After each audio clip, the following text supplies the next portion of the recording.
Okay, no, this is good. This is good. This is good. I'm here. I'm late. I've never been on time to anything in my entire life. Even I was late to my own death and funeral, I guess, because then I came back and I was like, just kidding. No, but I was late. You know, when I was learning how to launder money, I was an apprentice for a jeweler for about a year. There was like a great way to launder drug money with like diamonds and gold, but we'll save that for another time. But when I was learning how to launder money, I had like a real job, like a professional job that I had to be at every day at a certain time. And I was late every day for a year straight. And I did eventually get fired from that job for being late. But I guess I'm just like a terrible person because being late is so disrespectful. It means that you really just don't care about somebody else's time. And I'm late to everything on a degree that is psychotic because I'm mentally ill. And I'm not that cool.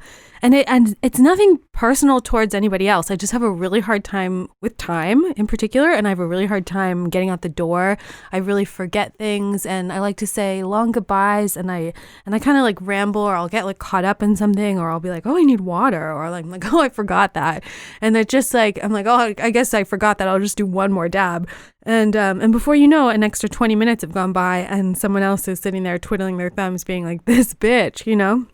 And it's sad that I'm like that because my mom was like that my whole life. And I just understand how painful that is. But then I do it, you know, and then I do it with very little remorse. So what does that say about me? Honestly, actually, that I'm an asshole.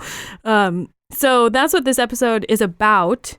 The fact that I'm an asshole, but actually it's kind of a tiny flex. So this is like a two-parter, a tiny flex about how sometimes you're an asshole and then sometimes people are into it, which is weird.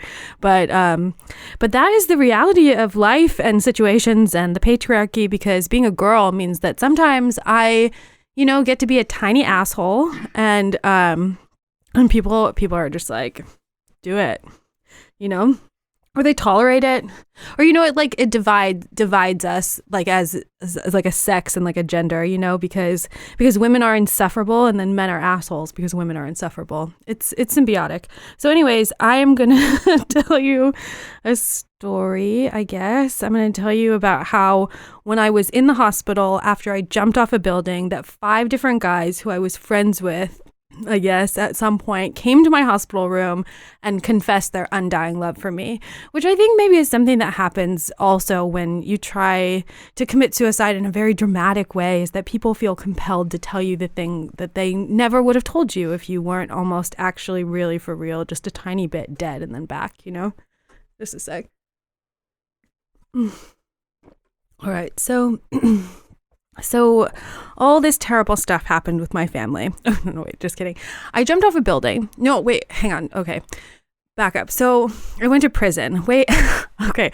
So I had a really fucked up childhood, and then I sold drugs, and then I went to prison, and a lot of bad stuff happened, and I made a lot of bad decisions, and then I jumped off a building, and then my family took all of my money away, and then I was sitting in a hospital room, you know, with bars coming through my actual waist and skin and bone. And I spent 3 months just not able to move or not able to go anywhere. And I had a cell phone after the first like 2 months. I did have a phone.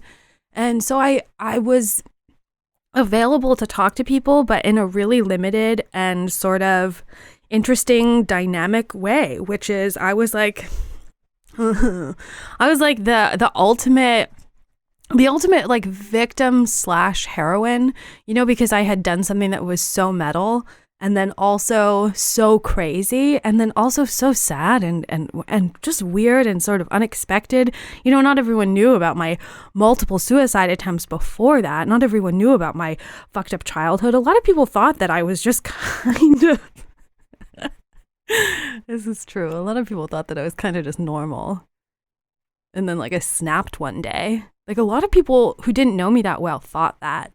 So the response to me jumping off of a building was just kind of like varied between people being very sad or very overwhelmed or feeling a lot of emotion attached to like me as a person, but really having more to do with, themselves and whatever they had gone through or whatever attachments that they had towards me that they had never expressed fully. So I'm sitting in this hospital room and it got to like a tense, uncomfortable, unpleasant point with my family where I had literally banned them from coming to visit me.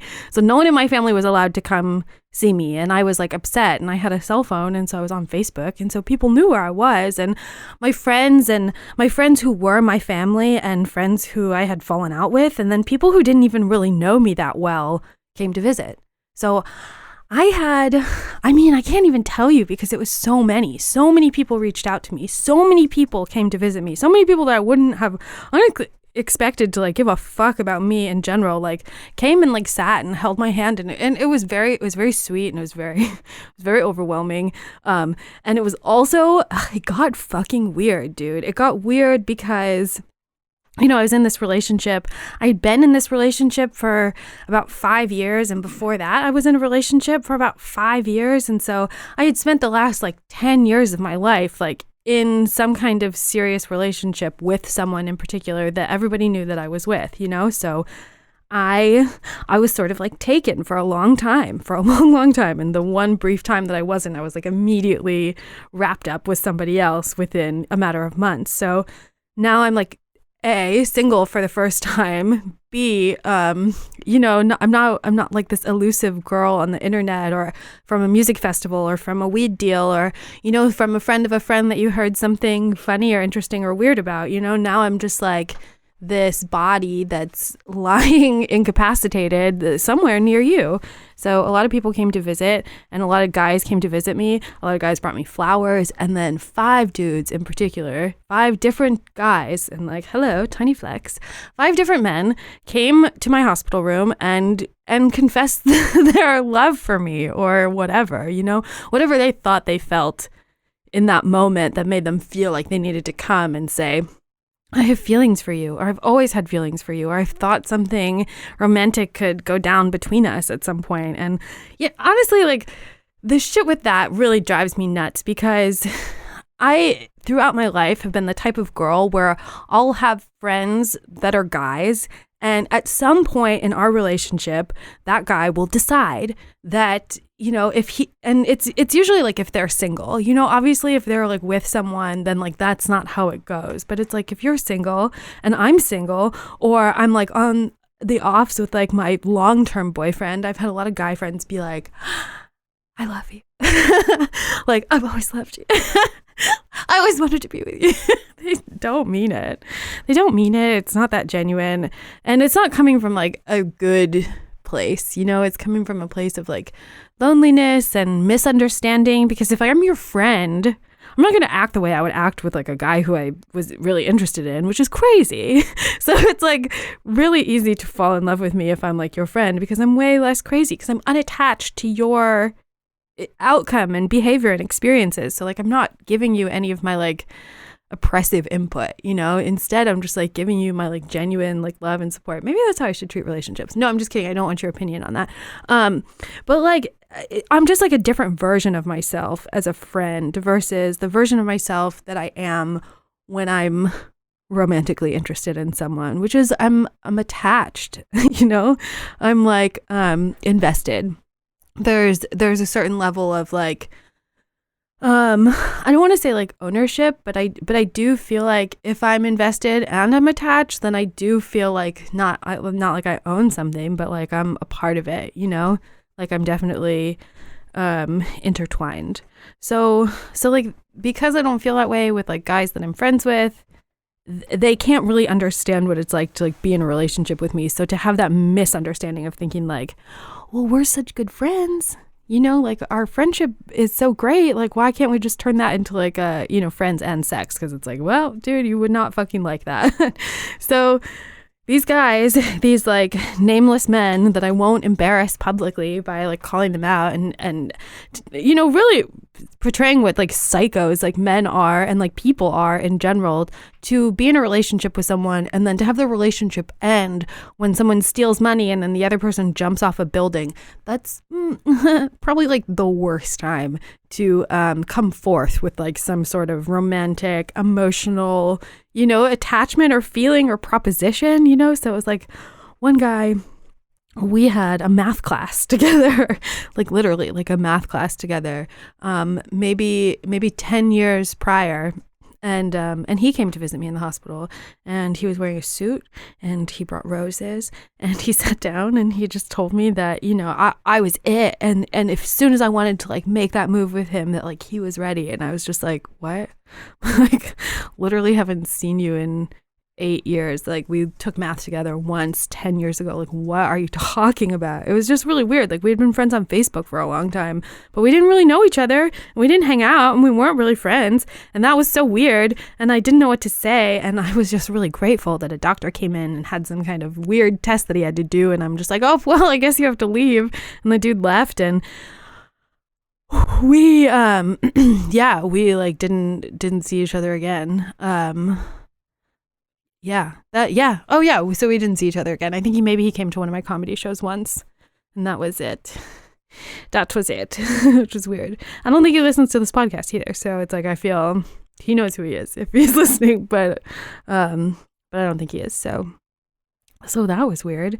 Then another guy that I was like really good friends with, like that I had done a lot of sketchy shit with, and that I had only always had like a very platonic relationship with, came in, and it was kind of like the same thing, just like, hey, like you've always been with someone, but like I love you, and like if you're ever ready for a relationship, like I'm here for you. And it's just like, because it had happened once already, I was thinking kind of in my brain damaged, still like death trip mind. I'm like, this is like different dimension. Like you're in a simulation. Like this is a joke. Like Donald Trump is president, like there were a lot of things going on where I was just like, none of this is real, So when my really good friend, came and said that stuff to me, I didn't take him seriously at all. I was just like, yeah, dude, like, thanks. Like I promise I won't tell your girlfriend, like it was just it was weird. And what was also weird, this one's on me though. This is on me. This is a little bit. This is like my weird, like sex addicty, like disordered relationship, like bullshit, trauma stuff coming to play. But I also got into like a weird little, like romantic, like, okay, I'll tell you about it. But it was weird though. It was weird. I'm weird. Everything's weird. So I'm in the hospital. I just got out of the ICU, literally the day of. And so I go from the ICU, which is like the main floor of the hospital, and you have like one nurse in your room all day just for you, and your shit's all fucked up, and it's like you're an inch away from death. And as soon as you get to a point where you're stable, stable enough to not need a nurse like in your face 24/7, then they put you on, whatever floor of the hospital that you need to go to for whatever the fuck is wrong with you. Mine happened to be the trauma floor. And because I jumped off a building and I had all of that suicide watch stuff, I had to have a nurse's aide in my room 24/7 until I had been cleared by like the psych doctors.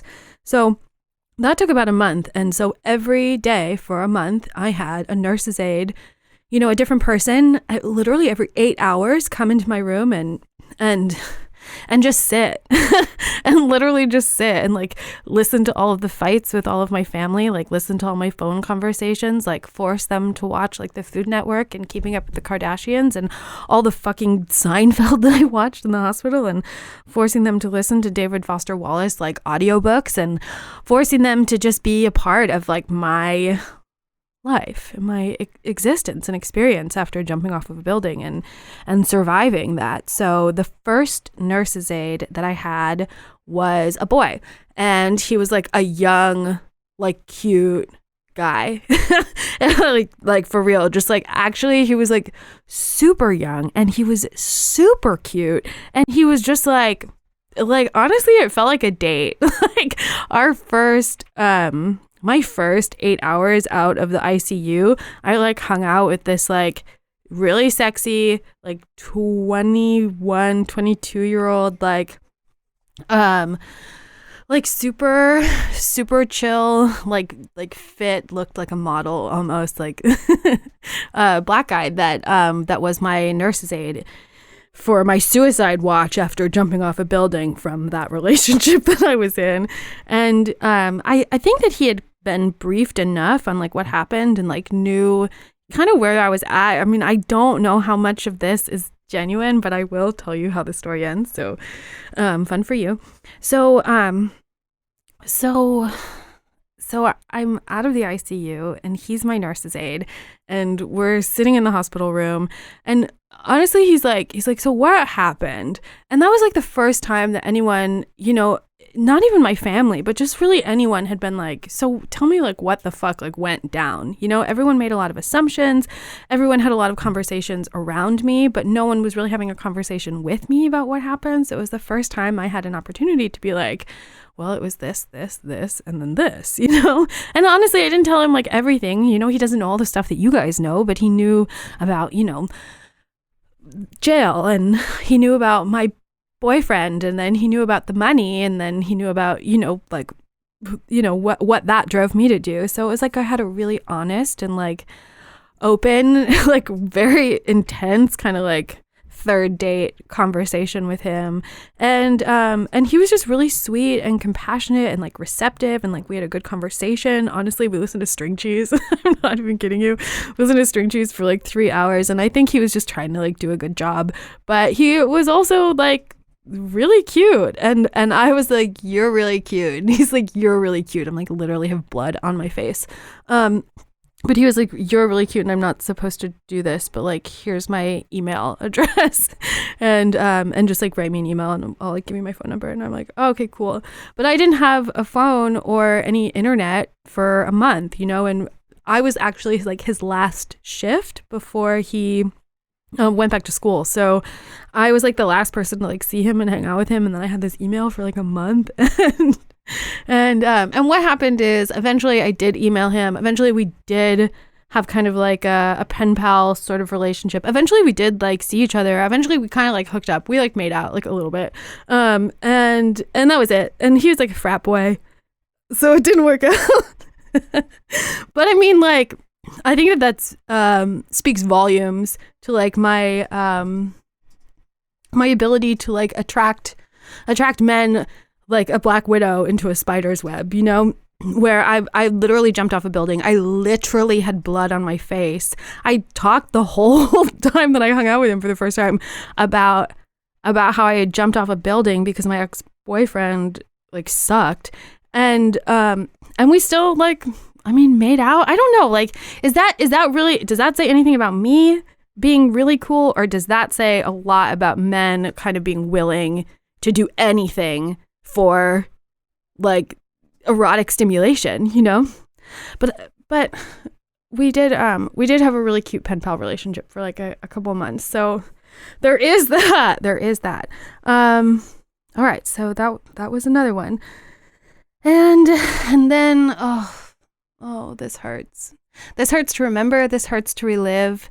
One of these people I don't talk to anymore, and the other one I talk to almost every day. So it's kind of like it's weird how much things have changed, because this is still 2016. This is still, a different version of myself. And it's funny how many times we change as people and how much we evolve and sort of,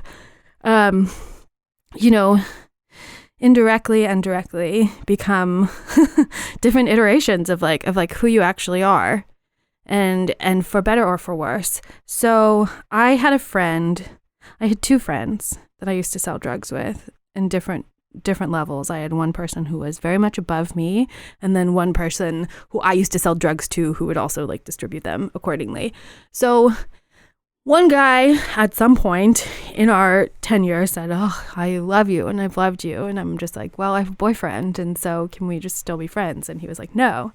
And I was like, "Okay," which that happened to me so many times. So it was something I was like used to and familiar with, and it sucked, and I missed him, and that was it though. I didn't really think much of it because he wasn't my boyfriend. He wasn't the person I was really like caring about. He was just some guy I was friends with who eventually decided we couldn't be friends anymore because I wouldn't fuck him, you know? So it's like, okay, then leave. So I'm in the hospital and I jumped off a building and we're still friends on Facebook, and he finds out and then he comes to visit me and he's like, hey, I just want you to know I never stopped loving you. And I'm like, okay, that's really great. And I appreciate you. And I don't know what I'm doing right now, because when I saw him, this was like after everything happened with my family, they were blocked. I didn't know where I was going to go when I got out of the hospital. And he was like, you can come live with me. And I'm like, that's so intense. That's such a big responsibility to have. And that's so weird and sweet and amazing. But it's also just kind of like, I mean, what a burden to put on yourself and to put onto others, you know? So that happened. And then I had another friend, the other friend who I used to sell drugs with, who was above me, who was kind of like a ringleader for a certain group of people. And he asked me to use a fake name, and I will. And he doesn't want me to really talk about him at all because of all of the sketchy shit that he does constantly, even though I would really like to have him as a guest in the How to Get Away With It series, which I'm not completely finished with. But I had this other friend. I told you it was a tiny flex. What? I can imagine what people are thinking when they listen, you know? So I'm trying to get there with you, because if I was sitting there listening to me talk about this shit, I'd be like, who the fuck is this girl? You think she is, you know? But I had this other friend who was sort of like a big deal, and he came to my hospital room unannounced and was just like, hey, I've loved you for 10 years. And I'm just like, oh, okay. And things were really different between him and I, because he was very persistent, you know, and I was super vulnerable, and it was like a weird time in my life, and I didn't know who I was or what I was doing, and I became this version of myself that I'm really embarrassed of, because it was kind of like I became the person I had watched my mother be as a child my entire life, where she just used men as tools to manipulate so that she could get what she needed, because she didn't want to do anything for herself. Now, granted, I feel like I was in a very different position because I was very vulnerable, and I didn't have any money, and I didn't have any help, and I, for the first time, was really just like so fucked. At least at every other point in my life, no matter how fucked I was, I had one thing going for me. I was an able-bodied individual. I could get a job at the drop of a hat. I would wait tables. I would wash floors. I will clean toilets. I will like change your kid's diaper. Like I'll be a nanny. I'll be a cook. I'll be a waitress. I will do anything. I'll do anything if I need to do it to get by, because I know what that's like to be at the bottom of the barrel, to have nothing left, and to just be like, I just need to like literally make enough money to survive today, this week, this month, and then it builds. And like, I understand that mentality. I understand that hard work, and I've always been able to do that for myself without help from anyone, because I had 2 legs and 2 arms, and I could do whatever I needed to do to get myself by. I'm very scrappy. But at this particular moment, I couldn't do that, you know, and I had nothing. And I had a friend who was like, hey, I love you. And also I have $70,000 in like, you know, unmarked large bills that I can't really like do anything with. Like, do you need money? Like, I can help you with money. And like, I would never want that, because I would never want to feel obligated to someone in that way. I think that those kind of relationships with people, with money, with friends, can get very tense and very weird. And I'm usually on the other end of it, you know, someone who's loaning out money and feeling that tense weirdness of like, you know, who knows when you're going to get it back, if you'll get it back. You know, it's just a weird element to a relationship you don't really want to include, especially if someone's like, hey, I'm sexually attracted to you. That basically just makes you, I mean, it just makes you a prostitute as a woman, you know? And we have to pretend like sex work isn't like every time a woman like has sex or like pretends to be interested in someone. So I'm in a hospital, and this dude's like so persistent. He would come every day. He would come every week. He would, you know, bring food and edibles, and he would like rub my literal broken foot, and just really like, talk to me and hang out. And he was so convinced that like we had a connection that was real and deep and romantic and special. And he would say all these things. And I was on a lot of drugs. Did I mention that? I was getting clean heroin every single day, multiple amounts, And it was really easy to just fall into that and be like, yeah, I mean, okay, you want to take care of me? You love me? That's great. Like I can't walk, I'm barely a person. I don't have any family. I was just kind of like there. I was still dead, but like my body was there. So I was like, sure, I was just saying yes and yes and yes. And I didn't mean it. And I didn't really feel that way. And like, he kind of listens to the podcast now. He's way, way behind. But if he does ever get to this point, he's going to be really hurt to hear me say all of that stuff. But that is the truth, is that like I didn't really feel that way. I didn't really mean it. I wasn't really there, to like love him and like be with him on a real way. I kind of treated him the way every other guy has ever treated me my whole life, where like they don't really mean it, but like it sounds good in the moment. And it's like, you're so sweet and giving. It's like, why wouldn't I just say like, oh, I love you. Sure. I love you. Sure. I love you. Sure. Sure. Sure. But I didn't mean it. And things got really complicated and like ugly, like real fast. So I'm in the hospital. I have a bunch of visitors and I have all of these guys and all this stuff. And there's my friend, who was like, I love you. And then there's my other friend who's like, I love you. And I just sort of played both of them against each other, not against each other, but like in my favor. I went and I stayed with one and never had sex with him and like slept in the other room and like had like a month of like going from a wheelchair to a walker to a cane to the point where I could actually like walk. As soon as I could walk, I walked to a plane and flew to Florida and like lived with my family. And I didn't have a job and I didn't have any money.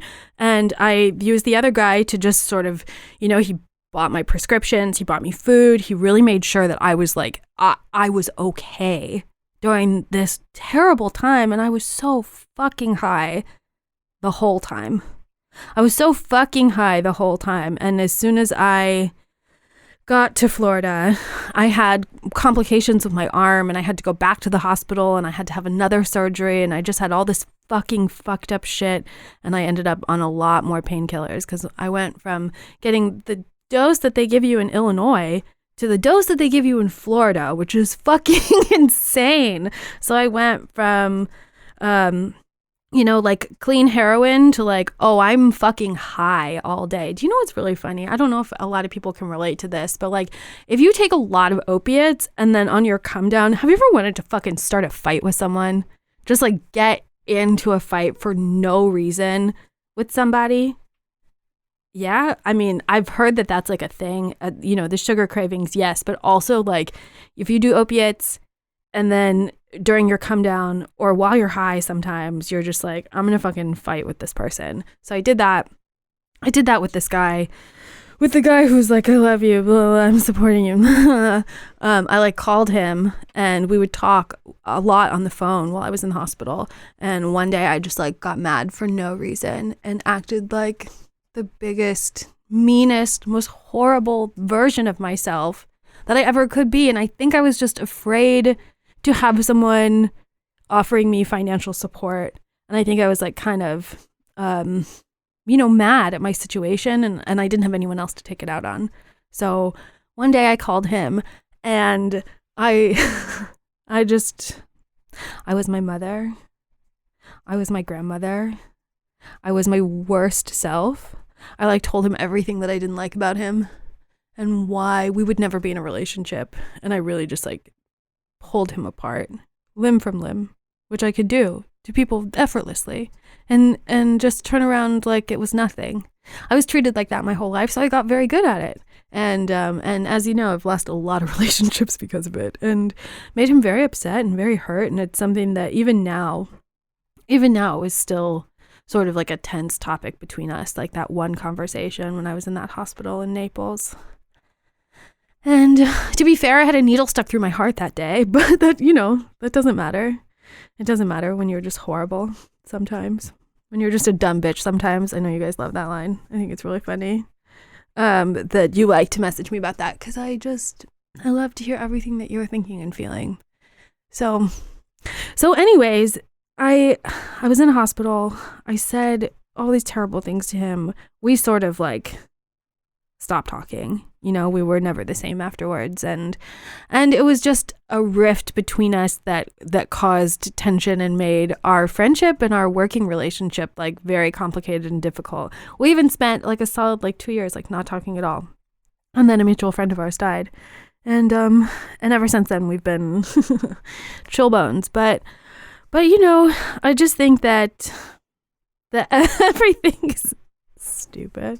No, I just think that like, you know, whatever you think about someone from afar, whatever you think you feel about someone from afar, it's like you don't really know them. You know, it's like you don't even really know yourself most of the time. Because I never knew that I could be that kind of person and be so cold and unnecessarily cruel and just so evil. Really, it's like evil to call someone with the intention of being like, I'm going to tear them apart. You know, like that's truly evil. And truly evil, but yet there were all these fucking dumb idiots coming to my hospital room being like, I love you. I love you. I love you. Like, oh, you don't even know me. I'm awful. An awful, cruel person.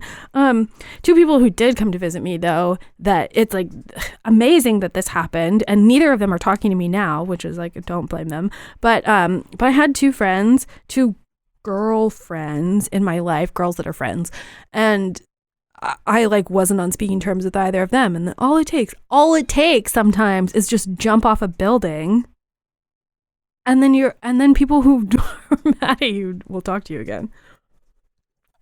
No, I'm just kidding. That's not good advice. But I do think that kind of relates to what we're going through now, which is we're just realizing how tenuous life is, how easily everything can be taken away from you, and how much worse things can be, even though you already think it's terrible. And then you could realize how much worse it can get very easily. So Hannah and Jordan both came to visit me separately. They don't know each other, but they both came to visit me. And it was like this weird, it's always just this weird moment when things are awful, where everything becomes really clear and you can just be open and vulnerable and honest. And maybe that's why they all felt, you know, the need to express that thing where they're like, I love you. Like, you don't even know me. But maybe you feel like you can say the things you can't say. Maybe that is what we should all be doing right now, you know, saying all the things we can't say because we can't even be face to face. I love you. You tell someone you love them today. That'd be dope. Piper sent me flowers. Shout out Piper. She said she listens to this every time when she's in the shower. Piper is this girl that I met in like a mommy and me music class when I was a nanny and she was a nanny, because you know what moms really do is they send their nannies to those fucking classes. And we were friends for a long time, and we didn't see each other very much because I was always busy with some stupid guy. But you know, it's like interesting because she's the type of person that I like keep in touch with now and like have a close relationship now and like have like so much love for her now, you know, and I'll always remember that. I'll always remember like being just freshly out of the ICU, having like very recently posted on Facebook, like nobody knew where I was and I had just disappeared for kind of like 2 months. And the first thing that I see is like flowers from Piper. Thank you.